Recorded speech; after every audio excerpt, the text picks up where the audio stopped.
FBI's 2015 hate crime numbers show attacks on mosques and against Muslims are at an all-time high since 2001, after the September 11th attacks.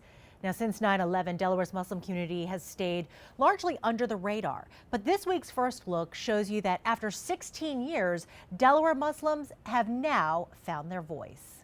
Assalamu alaikum wa rahmatullahi wa barakatuh. May peace and blessings be upon all of you today. Muslim Americans in Delaware rallied for unity on the steps of Legislative Hall in Dover. There is only one race. It is the human race. And all of us are created equal in the sight of God. Hundreds, including statewide leaders, stood in solidarity. We are one people. We are Muslims, we are Jews, we are Christians, we are people of non-believers, we are all Delawareans. Imam Rashid and Iram Shaukat are founding members of the United Muslim Americans of Delaware. The newly formed organization hosted April's Unity Rally. We needed a platform for a while now. And I believe that the Muslim community has been working for a while to try to unite the different mosques in the state and bring them together. Rashid says the umbrella group will serve as a voice for the whole, adding the Muslim community is here to stay. Anytime something happens to the Muslim community, or anytime the Muslim community want to call for statewide support, they have this network. This is a big step for Delaware's Muslims. Shaukat says culturally, the belief is work hard, do good, and stay quiet. But that Trump's hostile campaign against Muslims started the wheels of change turning.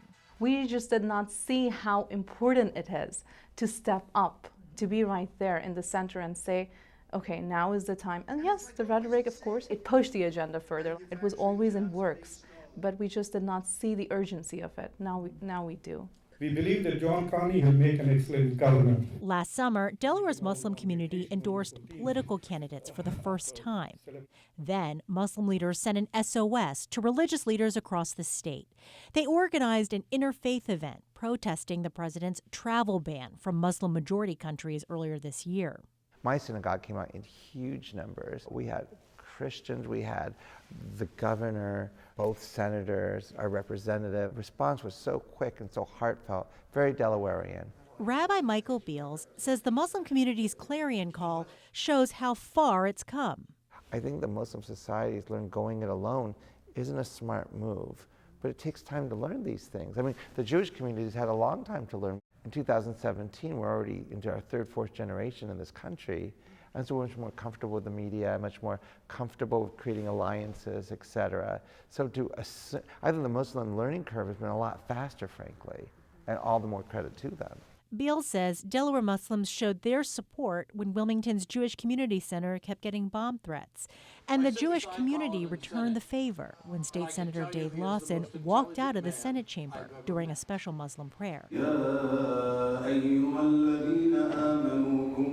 Lawson called the prayer despicable. I take great exception to that.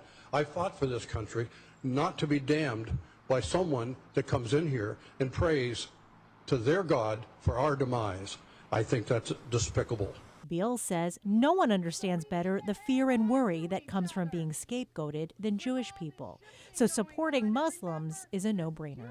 When we dehumanize people, it's very easy to eradicate them. As a Jew, that makes me frightened because that's only 70 years ago that was our story. So we have, I think, a historic responsibility when people are talking about potentiality of Muslim bans or Muslim registries. Oh my gosh, I mean, have we learned nothing? We're going to be out there and we're going to be actively involved so that anytime anything happens and this Muslim hate rhetoric is said, everybody around us knows, no, they've been here, they've been doing all the good, and they know how to stand for themselves. All of a sudden we have a situation where we have to be better than we are, and we have found each other. Rabbi Beals chairs the Delaware Council of Faith-Based Partnerships and says he's grateful to President Trump for creating an environment that has led to all of these new alliances among minority religious groups. Certainly an interesting perspective on that. So how many Muslims are there in Delaware? There are 12 mosques representing about 10,000 Muslims in the state of Delaware, and that makes up about 1% of the population. And Iram Shaukat tells me that Muslims are typically doctors and engineers, but that they are now pursuing careers in fields like politics because they see a need to be represented there too. So have you heard back from Senator Lawson about his comments last month? Reached out. Lawson has respectfully declined to make a statement. Now, Republican Senator Colin Bonini also walked out with Lawson, and he explains that his staying would have validated the mistreatment that he says women and minorities endure in Muslim-majority countries. Now, Rabbi Beals pointed to the walkout as an example of how much work needs to be done in terms of educating people in the state about Islam and all of the different religions represented here in Delaware. All right, thanks so much, Shirley. And you can see all of our coverage on this and related stories at newsworks.org/Delaware.